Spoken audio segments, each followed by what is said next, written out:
오늘 말씀 2절을 보면 하나님께서 이제 모세에게 마지막 임무를 주십니다. 그것은 바로 미디안 족속을 치는 것입니다. 2절 말씀 보면요, 이스라엘 자손의 원수를 미디안에게 갚으라. 그 후에 내가 네 조상에게로 돌아가리라. 그래서 조상에게 돌아가기 전에, 죽기 전에 해야 될 일은 바로 미디안을 치는 겁니다. 근데 오늘 말씀 보면 미디안을 일컬어 이스라엘 자손의 원수라고 이렇게 말씀해요. 또 3절 말씀 보면요, 여호와의 원수라고도 해요.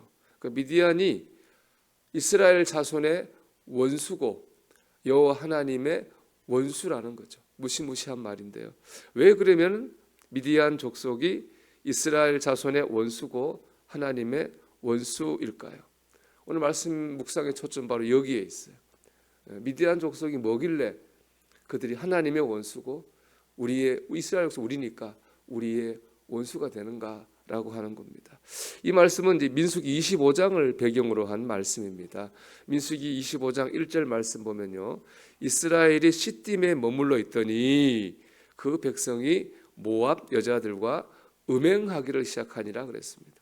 시딤은 요단강 동쪽이고 동편이고요, 약속의 땅 가나안은 요단강 서편이에요. 그러니까 이스라엘 백성은 요단강 동편인 시딤을 지나서 요단강을 건너서 가나안 땅에 간 것이거든요. 그런데 요단강 동편에 요단강 건너기 전에 머물러 있을 때에 그 땅의 여인들과 음행을 했다는 거예요. 근데 이 음행은 단지 육적인 음행이 아니에요. 민수기 25장 2절 보면요, 그 여자들이 자기 신들에게 제사할 때 이스라엘 백성을 청함에 백성이 먹고 그들의 신들에게 절함으로 했어요. 그 여자들은 자기의 신들에게 제사한 여자예요. 신전에 속한 여자들입니다. 그런데 그 당시는요, 이 바알 신을 섬기는 것은 제사는 음란의 행위가 포함이 돼 있었어요. 그 성경을 음란한 제사라고 하거든요. 그 음란한 제사, 그 여사제들이 이스라엘의 남자들과 음란한 행위를 했다고 하는 건 뭐냐? 그 바알 신을 섬겼다는 거예요. 그래서 그들의 신들에게 절함으로 그렇게 말씀하게 되는 겁니다. 이스라엘 사람들은 육적인 음행을 통해서 바알 신을 섬기는 영적인 음행을 한 겁니다. 하나님이 진노하시죠. 그래서 그들에게 연병을 내리십니다. 그 연병으로 무려 24,000명이 죽어요. 이스라엘이 광야 40년 동안 한 사건으로 이렇게 많이 사람 죽은 일이 없었어요. 전쟁한 것도 아닌데 이렇게 많은 사람이 죽는 비극이 임하게 되었습니다. 그런데 민수기 25장 6절을 보면 황당한 일이 벌어져요. 이스라엘 자손의 온 회중이 회막문에서 울 때에, 지금 다 울고 있는 거예요. 연병이 돌아가지고 뭐 가족이 죽어나고 있으니까 막 울고 있거든요. 자, 이스라엘 자손 한 사람이 모세와 온 회중의 눈앞에 미디안 한 여인을 데리고 그의 형제에게로 온지라.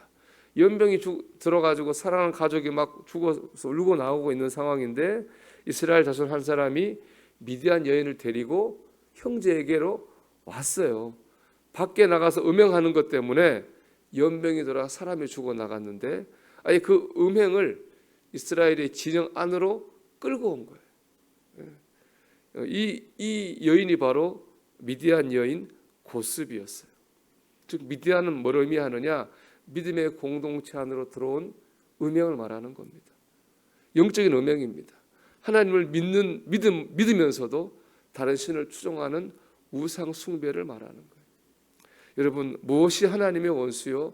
우리의 원수일까요? 사람이 아닙니다. 어떤 다른 것이 아닙니다. 그것은 바로 우리를 넘어지게 만드는 영적인 음행입니다. 은밀한 우상 숭배입니다. 2005년도에 미국의 노트담 대학의 사회학 교수인 크리스찬 스미스라는 분이 미국의 10대 청소년들의 종교관을 연구했어요. 연구해 봤더니 몇 가지 특징이 있었어요. 첫째는 그들이 하나님을 믿어요. 안 믿지 않아요. 하나님은 세상을 만드신 분이라고 하는 것을 믿어요. 두 번째는 이들은 하나님이 우리가 서로 친절하고 잘 지내고 공명정대하게 살기를 원하시는 분이라고 생각했습니다. 셋째, 종교의 목적은 행복하고 선한 사람이 되는 것이라고 생각했어요. 넷째, 착한 사람들은 죽으면 다 천국에 간다고 믿었어요. 그럴듯하죠. 하나님이 계시고 우리 아름답고 선하고 좋게 살기를 원하시고 우리가 그렇게 되기 원하시고 그게 종교의 목적이고 정말 아름답고 좋고 선한 다 좋은 것 같지만 이게 두려운 무서운 거예요. 하나님은요 아름답고 좋고 선한 말만 하시거나 아름답고 좋고 선한 일만 하시는 분이 아니에요. 하나님은요 죄인을 심판하시는 분. 인간은 다 죄인으로 태어났고 죄인으로 삽니다. 그러다 때가 되면 심판을 받고 지옥에 갑니다. 멸망하는 거죠. 우리를 심판하시고 지옥 보내서 멸망시키시는 분이 누구냐? 바로 하나님입니다. 인간을 심판하셔서 지옥 보내는 이 하나님이 하시는 가장 크고 중요한 일이에요. 하나님의 일이 이게 하나님 일이에요. 하나님은 두렵고 무서운 분입니다. 근데 하나님이 우리를 사랑하셔서 구원하시려고 예수님을 우리의 구원자로 보내신 거예요. 예수님께서 우리를 대신해 십자가에 못 박혀 죽으셨습니다. 우리의 죄를 사하셨습니다. 그래서 누구든지 예수님을 믿으면 죄 사함을 받고 구원을 받습니다. 하나님이 해주신 가장 좋은 일은 다른 게 아닙니다. 예수님을 우리의 구원자로 보내신 거예요. 하나님이 하신 말 중에 가장 좋은 말은 이거예요. 주 예수를 믿으라.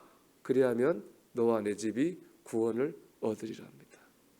우리는 예수님을 믿어야 됩니다. 예수님을 믿지 않으면 아무리 착하게 살아도 지옥에 갑니다.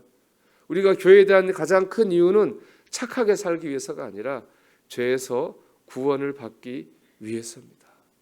근데 마귀는 이걸 교묘하게 틀어놓습니다. 선하고 아름답고 좋은 것으로 포장해놓고 우리를 속입니다. 이를 통해서 죄인이라고 하는 우리 인간의 본질을 못 보게 합니다. 심판과 멸망이라고 하는 우리 인생의 본질을 보지 못하게 합니다. 여러분 아시잖아요. 우리 인간이 선하기만 한 존재입니까? 세상이 아름답기만 한 곳입니까? 그렇지 않아요.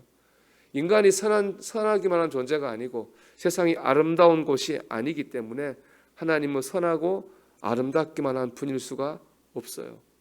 이 생각이 잘못된 생각입니다. 이 잘못된 생각이 하나님의 원수요 우리의 원수입니다. 우리는 이 거짓 복음과 싸워야 됩니다. 예수님을 믿어야 됩니다. 죄 사함을 받아야 됩니다. 구원을 받아야 됩니다. 구원받은 우리는 이 구원을 잃어버리지 않도록 영적으로 깨어 있어야 됩니다. 특별히 자녀들을 위해서 그래야 됩니다. 모세가 이것 하고 나면 죽잖아요. 그럼 이것의 결과는 누가 받아요? 자녀들이 받는 거예요. 자녀들을 위해서 하는 겁니다. 우리가 이 세상의 거짓 복음에 속지 말고 분명한 십자가 복음 위에 서 있어야 될 이유는 바로 우리의 자녀들을 위해서입니다. 여러분 오늘도 하나님을 두려워하고 심판하신 하나님을 두려워하고 구원하시는 예수님을 의지하십시오. 좋은 하나님이 아니라 구원하신 하나님을 경험하시기를 주님의 이름으로 축원합니다.